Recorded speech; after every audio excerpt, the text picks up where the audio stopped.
Hello again and welcome to another Mordian Glory Warhammer 40k battle report. In today's episode we find the forces of Cadia desperately trying to hold back the incursion from a splinter of Hive Fleet Kraken. It's going to be Fleshboar versus Lasgun, Tyranids versus Dawn. And joining me once again is my partner in crime. There are some that call him Nick. Hey. Nick, thank you for coming down here and helping me out with the battle report today. Anytime, man. So this is a bit of a continuation of our ongoing story. The Cadians holding off the Nids. Last time we played, it was actually the Gene Stealer cult, and that game was essentially a draw. Yeah. I think it was the first game of 10th edition. It was. And we got lots of rules wrong, and the points are so close that we basically said we'll call that a draw. And so what we've said for today is it was a draw, but the G-Stealers managed to get just a little bit, like a tiny, for a moment, the signal went into the stars. Yeah. And so Hive Fleet Kraken has been like, oh, might be something going on over there. Might be some food. So they've dispatched a small tendril to see if there is any food, and or if they essentially got butt dialed by the Gene Stealer cult. And so what the guard need to do is put down these Tyranids, get a significant victory, and that way the Tyranids will be like, oh, there was nothing really important over there. They didn't signal back. It cut me. Yeah, there was nothing really worth. This, not been told by the tendril that there's anything worth over there. But if the Tyranids get a big victory, then they're going to send stuff back. And this is as you can see, this is a lush, verdant world. Exactly. And we might end up having a much bigger battle with the full might of Kraken descending upon your poor Cadians. So we've got a bit of a narrative going there. Just to give a bit of an overview of what we're doing for the game, it's going to be a 1,000 point battle today. We're having just a little incursion game. And we are doing, for the mission, it's Taken Hold. And so there's 5 objectives, and you get 5 points for each one that you hold. And we're just doing Chilling Reign for the twist. Now the style of battle report we're doing today is going to be a summary battle report. So rather than showing you all the different dice rolls and everything, we're going to keep it quick and snappy, fast and furious. And so we'll be showing the start and end of each player's turn. So you'll see where the armies start off, and then you'll see what they're able to achieve throughout their turn. So I think that just about covers everything. So without further ado, let's take a look at the armies that are battling it out today. And suddenly, magically, we have teleported over to the Mordian Glory Battle Bunker. What foul sorcery has allowed such a thing to happen? What technology beyond humanity's ken has been employed? Fortunately, you don't need to get the Inquisition or the Commissar. You see, I'm recording my army list here before setting off to meet with Nick for the battle. Just thought it would save us a little bit of time and would allow us to get into the game quicker when we meet up at Element in a few hours. And then, via the magic of cinema, Evan, the editor, can get this clip into the right place in the video. But with all of that said, now let's get into the 1,000 point list for the Nids. This is my Hive Fleet Kraken Tyranid army, and I will be using an Endless Swarm detachment today. The reason I've gone for Endless Swarm is because I know Nick's going to have his Imperial Guard, and Imperial Guard have got the reinforcements stratagem, and that is incredibly powerful in low level point games. If I brought another army like the Tau or the Death Guard, something like that, it might be a little uneven. It might be over before it began, where the Guard are getting lots and lots of free 120 point units. So I thought, in an effort to make the game a bit more balanced, we'd have 2 armies face off against each other who both can call upon the reinforcements. Because I have a stratagem in the Endless Swarm attachment that lets me regenerate one of these swarms of bugs. I can't use it on the monsters though. Hope you guys understand that was done in the effort to make the game more fun and interesting for you. There's no list tailoring going on here today. Alright, now let's get into the army, and we are going to start off with, I would say the Infantry Corps, but the Bug Corps today. Every day in the swarm is like a day on the farm. Every animal a banquet, something like that. Anyway, we have got 2 big units of Hormagaunts. I absolutely love Hormagaunts. These older style models are just fantastic, and I really like how they actually work in 10th edition. They've got a really good move, and also they can advance and charge. There's also a stratagem in the Endless Swarm attachment that allows you to auto-advance 6 inches. So I'm hoping that some of these guys will be sprinting across, going in with the first wave, and then getting to chop down onto some guardsmen. We've then gone for a big brick of 20 termagants, all armed with Devourers. I really like Devourers in 10th edition. The fact that they get so many shots, it should be pretty tasty. I did think about going Flesh Borers here. Flesh Borers are assault, and so would pair quite nicely with the Hormagaunts because I could advance and have this wave move up as well. But I just felt like the extra Dakka from the Devourers was well worth it. Especially when you take into account that we have taken a Tervigon as well. Now, we are taking Jerry with a silent T today. Terry the Tervigon, the other one that I've got, is going to be staying at home on the shelf. Now, Jerry is Tervigon, he's standard, and he is coming with his Crushing Claws. Just trying to give myself a little bit more anti-tank. This list and Tyranids in general don't have a huge amount, and I know that, well, guard players love bringing tanks, and also it's just prudent to bring anti-tank in 10th edition with so many vehicles being around. So I thought, you know what, we'll go for the Crushing Claws. Less attacks, not hitting as well, but a little bit more punchy. If they do hit, I should be able to open up those guard vehicles like a tin can. Also, the big thing about the Tervigon is it allows you to respawn some termagants, and it also gives the termagants lethal hits or sustained hits. I think it's lethal hits when you are within 6 inches of it. So they're going to be staying close to each other, and they'll be blasting away, and that should hopefully pair nicely with the Dakka of the Devourers, putting lots of lethal hits onto enemy units. And then we've got 2 more big bugs.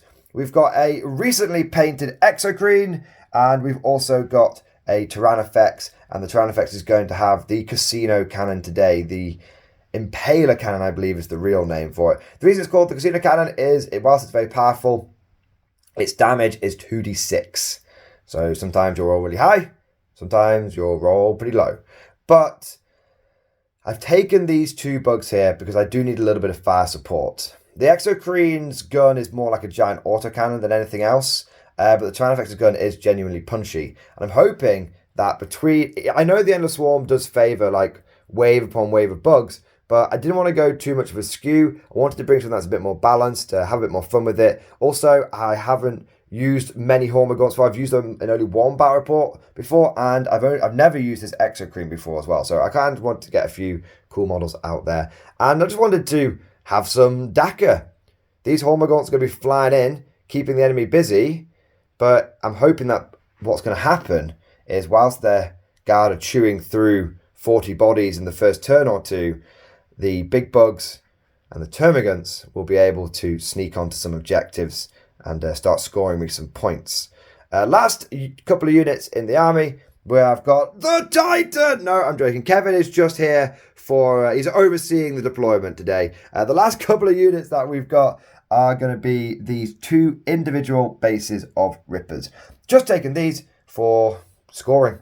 They can deep strike down, and they can retrieve teleport to homers, behind enemy lines, all that kind of great stuff. So it's 40 points. And if you're a guard player, it's kind of like Cyclops demolition vehicles, except for if they were nowhere near as durable, but were 5 points cheaper and could deep strike.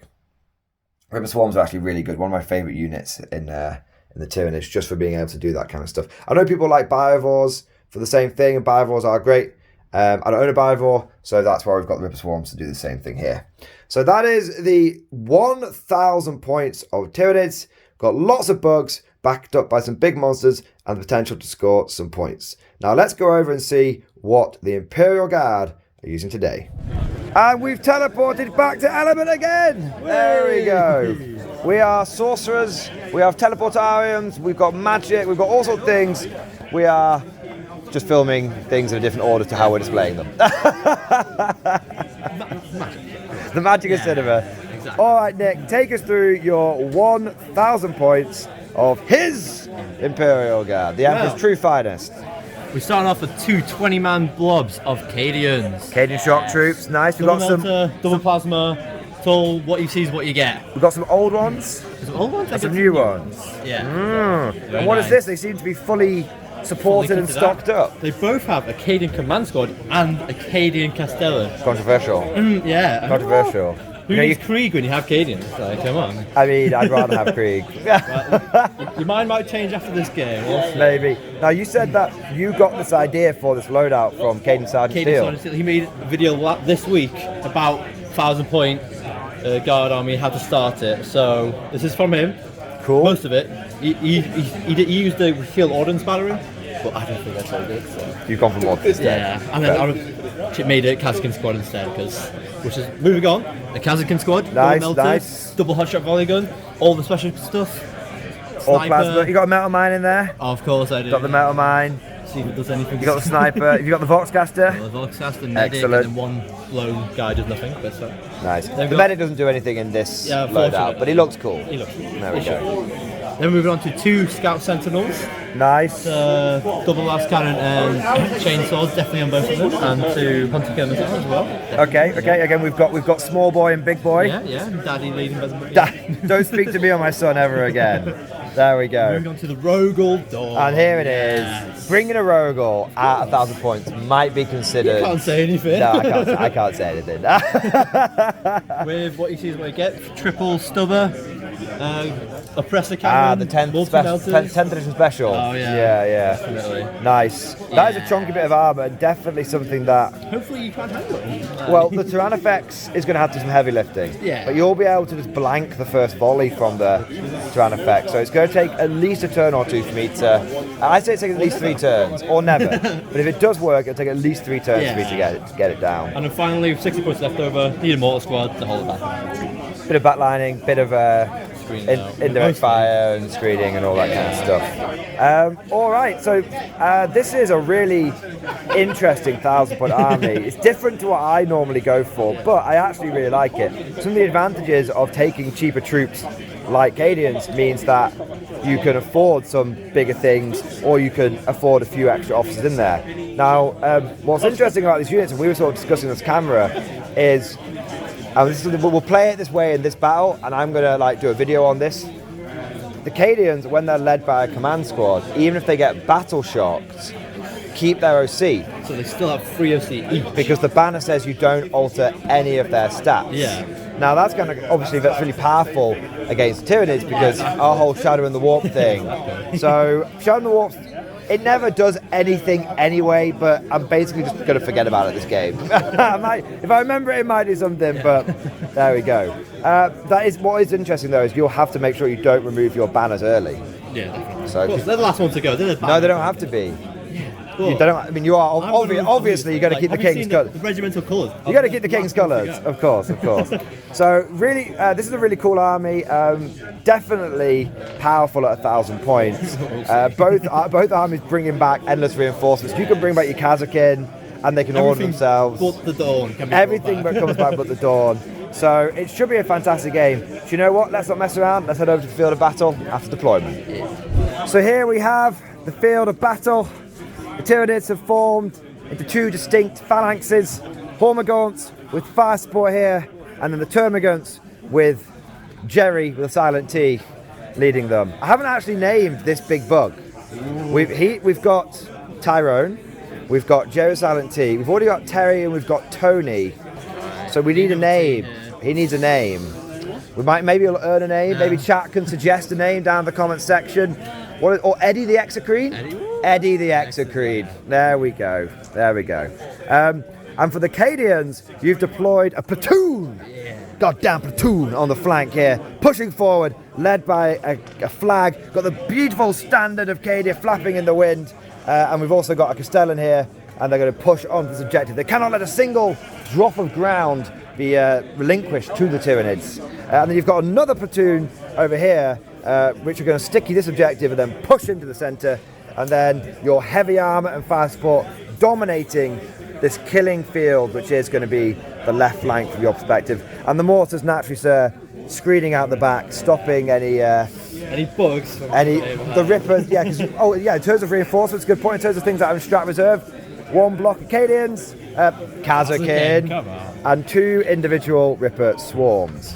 As we mentioned in the intro, we're doing Take and Hold and Chilling Raid and all that kind of good stuff. Just to go over the terrain, we've gone for a bit more of a narrative setup, but we've tried to still make it so that there'll be plenty of cover. So this is a ruin, this is a ruin, this is a ruin, that's a ruin, that's a ruin. We've got a forest with the objective in, a forest with the objective in, and then we've got 2 hills, and we're treating the hills if you're on top of them or behind them, then you get cover, and if you're obviously in front of them, you don't get cover. Simple as that. All right, so I think there's only one thing to do, Nick. We must decide who's going to go first. And as my guest, would you like to roll in the roving dice tray? It's a big one. Good start. I actually wanted you to go first, so I really hope I roll a 1. Ah, yes! All right, roll again. All right, you go first this time. I'll go first.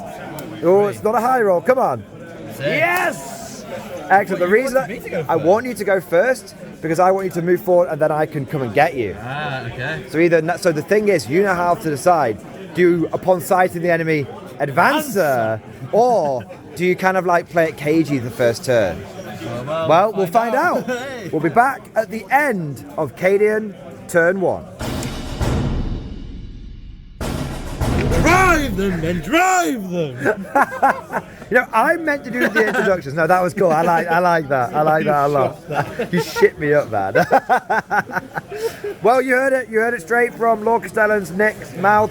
Upon the complete lack of sighting of the enemy, he drove his men forward. Clearly, the Tyranids were too afraid to face him in open battle. So he's already reported back to HQ that victory is assured, and he's like, "Forward, you dogs, to victory!" So you've gone for it. Yeah, I've gone. No holding back. No holding back. No way. No holding back. Cadians don't hold back. No, it'd be your shock troops. Yeah, but Cadian shock troops. You are meant to spearhead the assault. Exactly. Yeah. So, first platoon with take cover has gone into the forest and has sticky that objective. Second platoon with take cover has moved into the forest and taken that objective and stickied it. Scout sentinels have moved and then also have scout moved and then regular moved onto the objective. They've also received take cover, and the wisdom of the Giga Squads is now coming through to me, because I was like, why would you put 2 orders in 1 unit? Wow. But the Master Vox means that you can go boom, boom, and you're everything that needs an order is still getting an order. You also drew a couple of cards as well. I did. And you got Cleanse, which you have absolutely, definitely bloody got. Yeah, definitely. Bring It Down, unfortunately, has eluded you as the cowardly Tyranids have not shown themselves. You thought about changing it, I did, but you want to keep your CP for reinforcements. Yeah, exactly. Yeah. There you go. I think it'll happen, but just in case. I'm hoping it's going to happen. I want to force an early. One. Last thing to mention is the Dawn hasn't got a target, but it has come round here and it's tracking with its turret, ready for Tyranid Gribblies to present themselves. Targets of opportunity. God's sake. Exactly. Targets of opportunity. And then the mortars went absolutely ham and fired like 27 shots. They did. But unfortunately didn't hit very well. The charge in the powder was good though, in the shells, so you did get lots of wounds. But thanks to the Hormagaunts having a fort saving cover, you killed 4 of them. Yeah. 27 shots, 4 kills. Not great. Yeah. We'll take it. But you made the right choice targeting the Hormagaunts, because if you targeted the Termagants, all of those guys would have come back because of the Tervigon. There we are. So you've scored Cleanse for 5 points. You've held an absolute buttload of objectives. Let's see how the Tyranids can respond in their turn 1. The Tyranid swarm has come boiling out of these ruins and has engaged the guardsmen at point-blank range in close combat. Scything talons clanging off flak armour, being deflected by bayonets. In the Tyranid turn, we obviously moved all of these Hormagaunts forward. I actually forgot I had a surge move being Endless Swarm. So the squad that had taken those casualties moved 4 inches further forward. And that meant when they then moved their 10 inches and their advance, they were right in front of the Cadians. And then the squad over here, I moved them 10 inches, and then I spent the stratagem that Endless Swarm has that allows them to auto advance 6 inches. So they went 16 inches, and they dogpiled onto the Cadians and proceeded to have the biggest case of new model syndrome I have ever let's see. Approximately 100 attacks, basically, with everyone who could fight with some casualties taken into account, yielded 7 dead Cadians. This squad here, which was full strength, did 2 wounds. Two good dice. That's it. That was it. Yeah. So, not ideal. I was kind of hoping to completely swarm them and butcher them.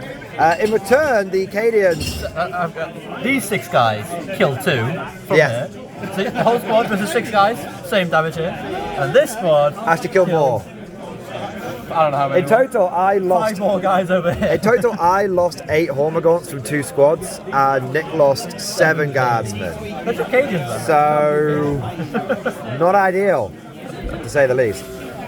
But we have taken that objective, which is the big thing. Speaking of taking objectives, the firepower bugs, the shooty bugs, came over and unleashed death onto the Sentinels, did wipe them out, and that did force Nick to spend his CP there. I was really hoping that, because he spent his CP for reinforcements on the Sentinels, that I'd wipe out these guys, and that would early on cripple the Cadian war effort. Yeah. But as it is, Cadian stands. Yeah, Cadian stands, man. Cadian stands. Over here, the Termagants unleashed their Devourer bugs and were able to kill 4 of the Cadians. Bear in mind that they were on a 3-up save with take cover and cover and 6 at feel no pain, and I had no AP. Exactly. I did have lethal hits, the lethal hits did well, but not to be. The Termagant, Jerry, didn't do any damage in shooting, but was able to get the crushing claws in, and he crushed a guardsman, which is nice. But the main thing is there, we've tied, we've not tied them up, but we've got a big bug on the objective. Yeah, exactly. And so it kind of puts you in a bit of a tricky position what you want to do over there with let the big bug keep stomping on your face or ignore it. Or ignore it, exactly. So there's a few things going on there. Oh, this little man's fallen over. He's been having too much of the old sauce. There we go, the Amasec, exactly. So in terms of points for the Tyranids, we successfully scored extend battle lines, and at the end of our turn, we got rid of captured enemy outposts because it was not a good one. Not a good one. So going into battle round 2, the guard will have 1 command point, and the Tyranids will have 3. So we're having a good time. We're doing all right. So let's see what happens. I think turn 2, the Tyranids are going to take some casualties, but I'm hoping we'll be able to use some reinforcements to somewhat mitigate that. Will anything permanently die in this game? Definitely. We'll have to find out in battle round 2.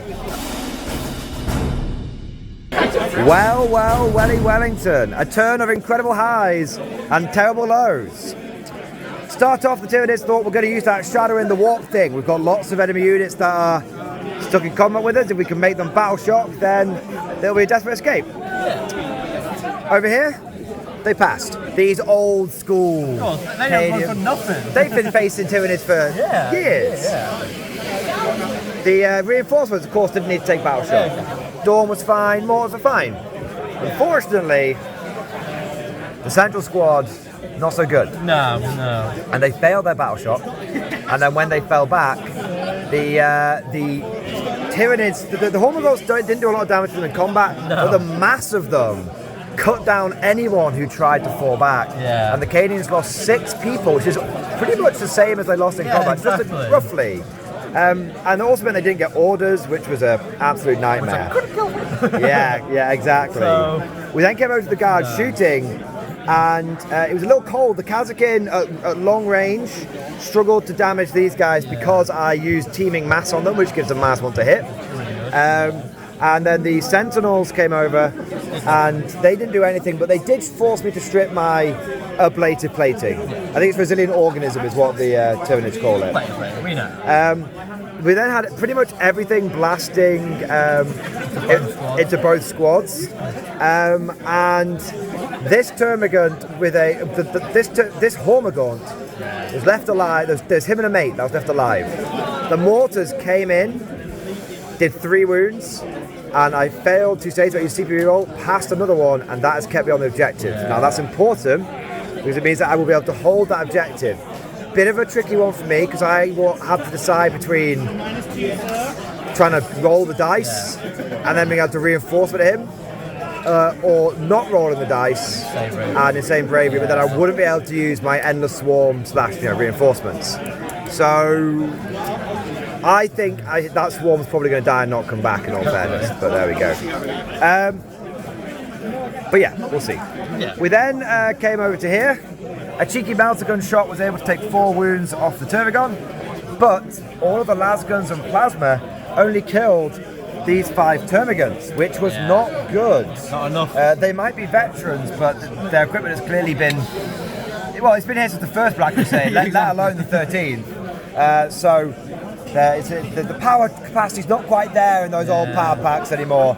So unfortunately, they didn't do as much damage. So the Guard have done a very respectable amount of casualties. The Hormagaunts have almost been completely slaughtered. But the big deal here is they didn't get any secondary points. No. You managed to get 10 on primary because you held your home one and that one. But you drew a tentative target, which I put as the centre objective, which you didn't hold, and you didn't get to bring it down. So you've binned off of bringing it down now. Yeah. You've not fancied your chances. No. Not now you've seen what the Dawn's doing without the orders. Yeah, fair play. And so we'll have to see what the Guard can do. Now the Tyranids, we're going to hold 2 objectives probably. Let's see what secondaries we draw and see what we can do in Tyranid turn 2. And here we are at the end of Tyranid turn 2. A good turn. Very good turn. Can't deny that. Good turn. So we spent our CP, as we were sort of chatting about last turn, we spent the CP here. He was brave and he stayed on the objective. And he just stayed there just because I wanted to get the points. I could have run away with him, but I decided to stay there because I figured if you run away, he's going to die tired. Yeah. The balls will just get him. We then we drew our cards and we got Deploy Teleport to Homer and Storm Hostile Objective. The Deploy Teleport to Homer, the cheeky rippers just came down here. I don't know where they're storing the Teleport to Homer, who knows, but they've done it now. And then for Storm Hostile Objective, I went for the sure thing. I brought the Hormagaunts over here because they can move in advance, they went 15 inches. I was tempted to charge the Kazakhin, but I figured all I was going to do is, well, after their last display, no. And then over here was actually where we had the most success, and we used pretty much all of our firepower between the 2 Stinger salvos, the Devourers, and the big dick cannon. We killed these guys pretty badly, charged in, and after everything had settled, the Tervigon managed to sneak a wound past the invulnerable save of the Castellan, but only did 3 damage, so he's still alive. And then the Termagants killed the command squad down to just those 2. And everyone in chat lambast Nick, because he was like, oh, I'm going to remove the flag, that's not doing anything for me now. And I was like, you what? He's like, it's not doing anything for me, I need to keep the medic. I was like, the man who loses the king's colours. Shame us, you disgrace us, sir. So, through the power of peer pressure and the right thing, Nick has kept the banner. There we go. The flag will be the last thing to possibly fall. So we had a good turn there. Nick obviously did use reinforcements. I was really tempted to go after this squad to try and stop them from being able to reinforce them, but the only thing that could reliably get onto them was the 10 Hormagaunts. And I don't think 10, and I needed to kill 10. I needed to kill 10 or 11 of them between the command squad and stuff that could activate bladed wounds. So before I could have potentially stopped Nick from reinforcing. So that math wasn't going to work out, unfortunately. So Nick has. So I haven't actually caused any permanent casualties to Nick yet, but I have had a big surge in points. Problem for Niz is going to be, I'm probably going to lose 2 squads and I'll be able to reinforce one of them. But there we are. Lastly to mention, the Tyrannofex with its Casino Cannon did get 2 hits, did get 2 wounds, but because of them having a 3-up save now and being in cover, they had a 6 save. Nick got 1-6, and the other Sentinel, which was the OG one, took 11 damage. So it was very dead. So yeah, it's going alright for the Nids. I just wonder how long we can hold on, because we've not had a chance to use any reinforcements yet, and the Guard are now going to bring in their 2nd wave. The Swarm feels like it's being out-attritioned by the endless manpower of the Emperor's true finest. Let's see if it pays off going in to turn 3. End of guard, turn 3. The guard get hit hard, but they hit back even harder. Second platoon, with the support of the Rogel Dawn, has secured the shattered bunker in the centre. We don't know what's so valuable that's in here, but they have got it. And being Cadians, they are sticky. That's a really big deal. Yeah. Now, you spent your CP for Insane Bravery, so we've both used that now. Well, once per game. And you did that because you wanted to make sure that you got the points there because yeah, exactly. The mid objective was worst tank target and storm hostile, so it was just no brainer. 1 CP to gain 10 points. Yeah, easy peasy. Over here, the Kazakin, and they did need some help, but the Kazakin, with the help of the Cadians, were able to clear out the 10 Hormigons. Yeah. I did reinforce with them, and the Sentinel fired a cheeky las cannon shot over here, but I was able to pass it. We then had the Dawn, who absolutely fluffed it. Yeah. None of the big guns, all of the damage all the number of shots was like 1 plus 1 plus 3. It was ones, and the real sort of epitome of this terrible rolling was when the Dawn's double multi-melter did 1 wound to a Ripper Swarm. The Ripper Swarm had to be finished off by the Morse teams. Nick did think about going into here, but good job we didn't, because if he had done, he would have only killed like 1 or 2 bugs. Yeah. But fortunately, he was able to wound the Rippers very handily and did manage to kill them. All 3 mortars to do 3 wounds. Those of you that said he should have split fired, please trust us when we say split fire would have been a bad idea. Yeah. Like Nick was. He learned, he was like, look, my dice aren't good this turn, I've got to just concentrate. So that was a good, smart move there. Sometimes you've got to recognise what the dice are giving you. Yeah. Last thing to mention over here, the Castellan tried to fall back, and he got eaten. He fell battle shock. He fell battle shock and got eaten. You have probably lost more points. You've probably lost more points to desperate escape than anything else. But the Cadian squad did, of course, naturally with the flag being there, held the line, and they have fallen back. But they have ceded this territory to the Foul Xenos. So the Commissar, little step backwards. A tactical advance rearwards. Yeah, exactly. There you go. All right, now we're going into turn 3 for the bugs. We will hold 2 objectives, but we have permanently lost 20 of our Hormigons and 1 of the Ripper Swarms. And the Guard have only permanently lost some characters. The character. So the Tyranids are slightly ahead on points going into their turn 3. Will they be able to keep that lead? I'll have to find out. We're back at the end of Tyranids, turn 3. End of Tyranid, turn 3. And the momentum is swinging our way. The pendulum is in our favour. The Termagants moved forward and unleashed point-blank Devourer Death into the platoon here. They were supported by fire from the Exocrine and the Tyrannofex. The Exocrine actually fired first, which to take the biggest advantage of blast, but also meant that the other Tyranid units shooting got reroll 1s. This actually really helped, and so we were able to, well, let's be honest here, the Tyrannofex's Impaler Cannon impaled the last 2 guys. So the colours have fallen, but fortunately Nick has not disgraced himself, and it was absolutely the last thing to choose. The officer has lived, and the Castellan has lived as well. Speaking of colours falling, sadly, the Stinger Salvo claimed the banner, and then the Tyrannofex charged in and was able to eat the final guy as well.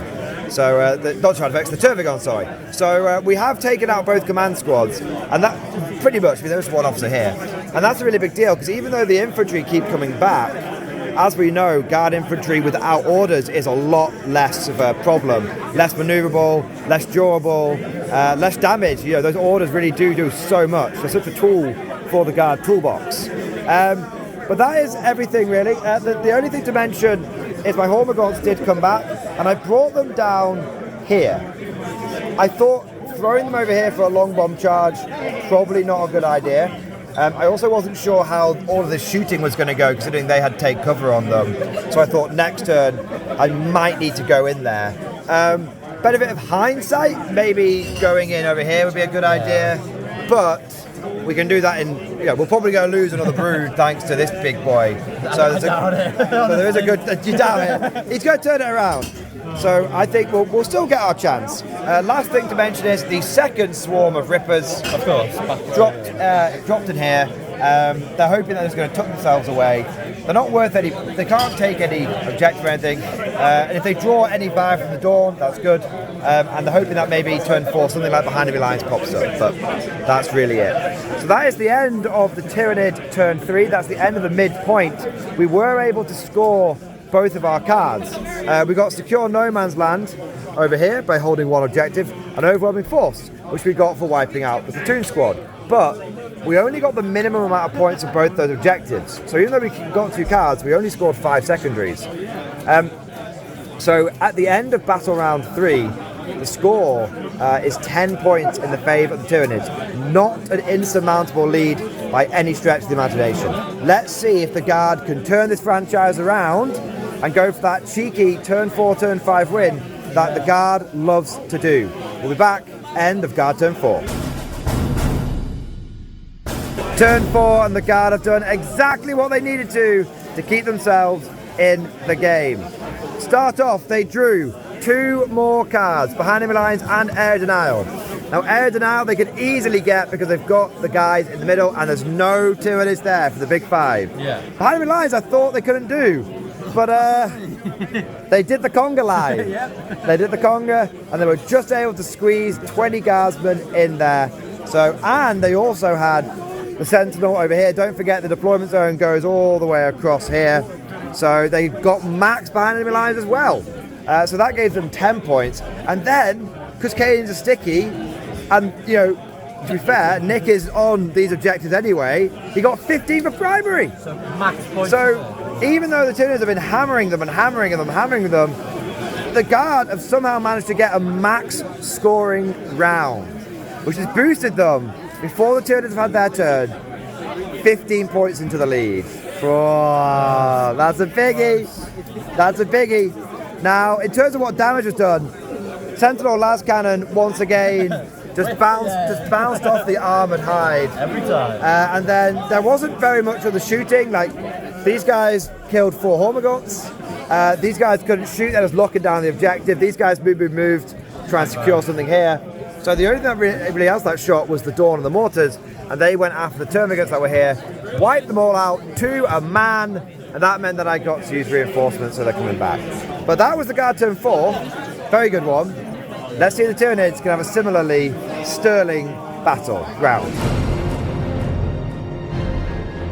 Tyranid, turn 4, the penultimate turn for the Xenos Scum. We had a decent turn. Not great, not terrible, but we also did what we needed to do as well. So firstly we drew Cleanse and Behind Enemy Lines. The Tervigon cleansed over here. Behind Enemy Lines, my Termagants and the Ripper managed to achieve that. Knowing that obviously Nick scored at the beginning of his turn 5 and I score at the end, I did try a 9-inch charge with the Termagants. I didn't charge them, I didn't shoot them, and I failed it. Ironically, every charge I rolled an 8. Every charge I made after that, I rolled a 9 or higher. And I contemplated re-rolling it and re-rolling it, but I didn't do it because I want the reinforcements. I feel like reinforcements turn 5 could allow me to get some nice stuff going on. So there we go. Now elsewhere the Hormagaunts moved, advanced. They got a 6 on the advance naturally.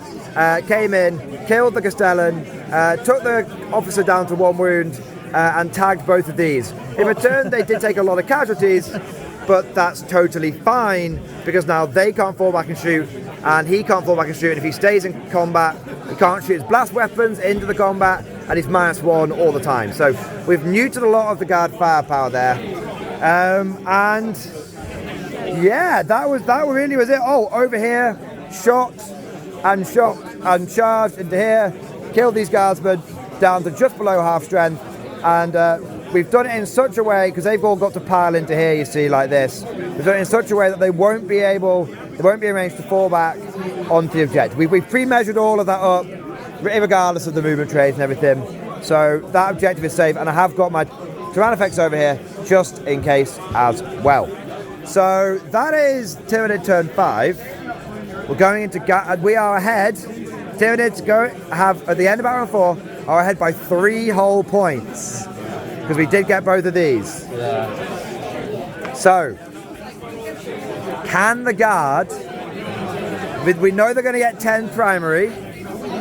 Can the guard get a good hand on secondary? And if they do, will it be enough to boost them into a significant lead? There's only one way to find out. We'll be back at the end of the final guard turn of what has been a fantastic game. It's been amazing. End of the guard turn 5, and they have fought valiantly and bravely to the last man. They drew for their cards at the beginning of the turn. No prisoners and deploy teleport to Homer. Well, I did deploy. Yeah. You did get defense stronghold, that's true.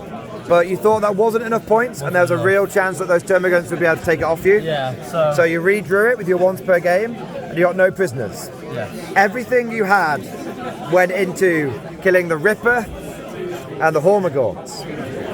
The Rogal Dawn put its blast weapons into the Ripper and killed it fairly easily, and then all of its Daka went into the Hormagaunts. There was one left, and it was stuck in combat with the officer.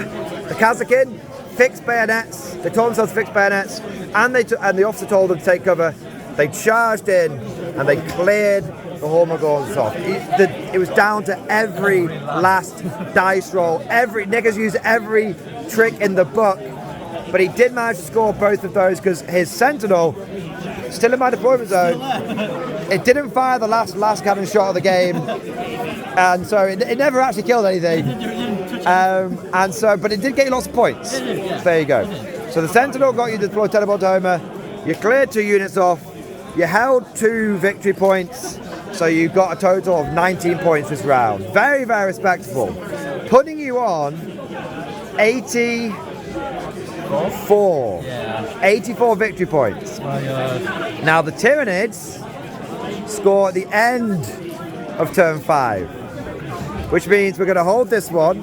We're going to hold this one, and then Nick, if you just move 1 termagant on there just for representative purposes, I'll be able to take that, which are going to be 15 points, which will put me on 79 points. Yeah. Yes. 79 points. Any objective. Because I'm on, I'm on 68. Yeah. So that'll put me on 73 points. 83 points. I'll be on 83 points. 84. So to win the game, we don't even need to, potentially don't even roll any dice to Tyranids. We just need to score at least 2 victory points for the win and 1 victory point for the draw on our secondary cards. So this is just going to Tyranid turn 5. We get a tempting target, which is going to be very difficult to do. I might redraw that one. An area denial. Oh my God. So I'm going to have to use my once per game to redraw. I am going to redraw area denial and no prisoners, which is very doable because there's a 1 wound lieutenant. There's a 1 wound lieutenant. Definitely score. And you know what else, Nick? Actually, it doesn't matter. I was going to bring the Hormagaunts in here, but I can't get this. Yeah. So no prisoners. I need to kill those mortars. All that and that. All that. So these will stay down here. Nothing happens over here. He's just going to go like that so he can see. Hold the objective. See your officer. Let's see if we can kill him. We're going to impale a cal on him. We've missed with both. I don't have a CP to re-roll it. It's going to come down to Stinger Salvo. I'll move that Tervigun forward as well. Yeah. Stinger Salvo, here we go. I've hit that many times. I've wounded you 4 times. Now you don't have, it's 4 up saves. That's all you've got to do, 1 at a time. He's dead. You can CP it? I do have 1 CP. You've got to. I have to. You have to. You know, G2 dice. G2 dice has protected you, and he's dead. And it doesn't matter at that point. Very, very, very good game. And so with the last officer on the board, the very last one dying, the Tyranids managed to get a victory, which is. I saw this and I was like, for fuck's sake. I mean, probably to be fair, I probably would have killed those as well. But let's say I do kill those just for the sake of 20 devours going in there. Even if I got both of those, I only win the game by 3 points. So I'm only winning the game by 1 to 3 points. So under Raw Warhammer 40k rules, that is a win for the Nids. But under WTC tournaments, which we both play quite often, you have to beat your opponent by at least 5 points. So this is a very, very close game. In many competitive scenarios, this would be a draw, and it's a very minor win in terms of the ball. So Nick, give me a hand again one more time. That was a fantastic game. Absolute nail biter, back and forth. And you know what that means? What? The Tyranids back and forth. Yeah, the Tyranids. We're going to have to do a rematch. We're going to have to do 2,000 points next time. Yeah. And we're going to have to see if you can hold back not just a tendril, but the full might. Oh man, it's absolutely crazy. Like just going straight into those final thoughts. We'll just do a minute of final thoughts here. It is absolutely crazy. Like these are the only permanent casualties that you took. Yes, well, that's it. Bear in mind that these infantry here, they could reinforcement. So the guard actually only lost. In terms of that couldn't be reinforcemented. All the characters. That was it. You lost 2 command squads and 2 Castellans. For the Tyranids, it was a similar thing. Yeah. We know most of our big stuff is still here. I mean, this guy did end up taking a few wounds from a cheeky melter gun that we forgot and did off camera. But apart from that, we're fine. So basically, both sides have spent the entire game just killing each other's endless waves of fodder, which is how it feels it should be with guard versus Nids. Nick, I absolutely loved that game. Give me a minute of final thoughts. What did you like? What didn't you like? The Dawn didn't do anything this game for me. Not good. No goodness on the Dawn. They didn't kill any times. Oh, nothing. I didn't do any. The only thing that dealt damage to vehicles was that cheeky melter guns here and there. Yeah. I do like the Cadian thing. The Cadian fully. I'll come round here so we can hear you a bit better. Cadian Blobs did well. Very nice. I like him a lot. I really like that. Yeah. The Kazakin did alright. They're very flexible, so they're going to do whatever you want. Kazakin didn't do amazingly, but they didn't do terribly. They're just professionals. Yeah, exactly. Professionals. They did what they're there to do. They scored enough points to do there and there, so they did what they need to do. Just like the professionals in real life, who do just enough to justify their employment, but never too much so they get given more work. Exactly. They know how to do it. They're veterans. They've been in the guard a long time. Yeah. You do enough so you get the commendation. Exactly. You don't do too much, so they send you on an even more dangerous mission next time. How did you feel about the mortars? They were a bit unlucky this time. No, I mean, I just went to screen out over here, that's it. I mean, they didn't do much. They did a few wounds, but they just kept coming back, so... What do you think about the Tyranids? I don't... Just these two together, they're just so annoying to kill. Kill all of them, you bring it back. You don't kill them all, they bring it back. Like... Yeah, the Termagant plus the Termagants, you were having to wipe them out, but then I just brought them back. Yeah, exactly. When you did 2 times, that you took like half a dozen out, they just came back. Yeah, exactly. So, what can I do? Yeah. I just didn't have enough firepower to even deal with them. Even with the Dawn. Surprising, between the Dawn and the last cannons and the various melter guns, on paper you'd think you'd have enough, but I treated them very much like my guard tanks, and they stayed back, and I think that's probably why the casualties that were inflicted were the ones that died, because you're a guard player, and I'm basically running these Nids in a very guard-like fashion. So the screens were smashing into each other, but the firepower wasn't. I didn't go near that thing once. Yeah, exactly. Yeah. From my perspective, I like the Hormagaunts. They didn't do very much, just fast. Just fast. Yeah. And gotta do better in melee than they did. Yeah.